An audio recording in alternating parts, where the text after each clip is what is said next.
There is nothing unique about Paul's instructions to Corinth, and I think this is so important. This is not private information, only applies to them. Paul's not being harder on them or easier on them than other churches, because the standard for the church is the standard for the church. It doesn't matter what date it is. It doesn't matter the geographic location of the church. It doesn't matter what culture that church is in. The church has a standard given by the Lord Jesus Christ, and he expects the church to live up to that standard at any time and in every culture.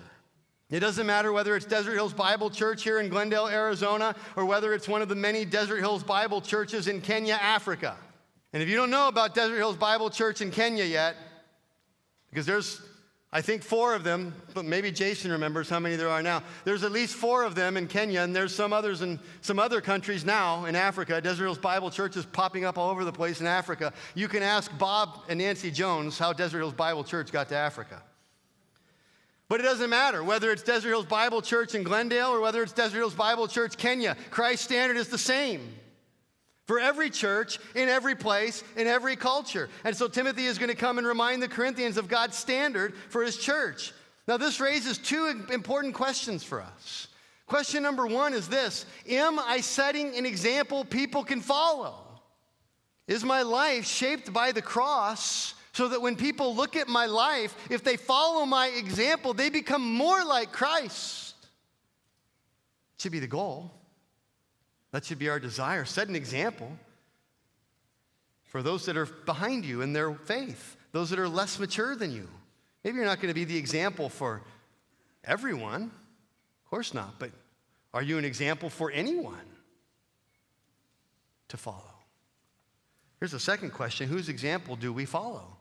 Who's influencing us? That's the crazy thing about this modern world with all the media and all the technology. There are people on podcasts, there are people on TV shows, movies, radio, books, magazines, everywhere, and they're all trying to get you to imitate them. And you know what? Somebody is influencing you. You are imitating someone.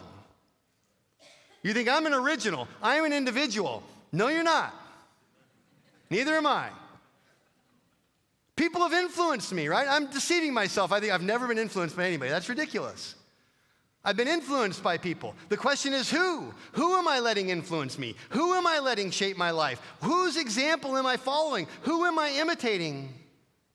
And let me encourage you with this, that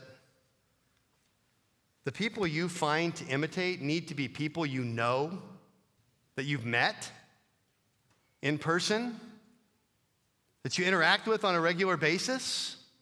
It's fine to be influenced by podcasters and pastors, assuming they're teaching truth and all that, to read books that will shape the way you think and influence you, but that is insufficient. You need to have people in your life, people that know you, that see you, that can speak into your life, who influence you, that you can imitate.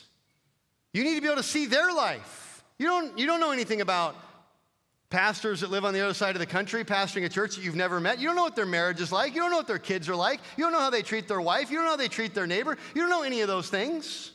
You need to find people that you know that. You've met their wife. You've seen their kids. And I would say that to anybody watching on live stream. If you don't go to this church, if you don't know us, you need to be in a church with leaders that you go, I can imitate them. I've seen their marriage. I've seen their parenting. I've heard them pray in person. I've seen them in difficulties and challenges and trials. I know what they're like.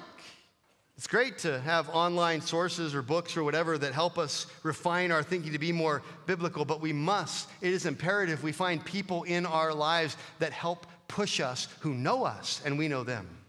So we need to imitate godly examples.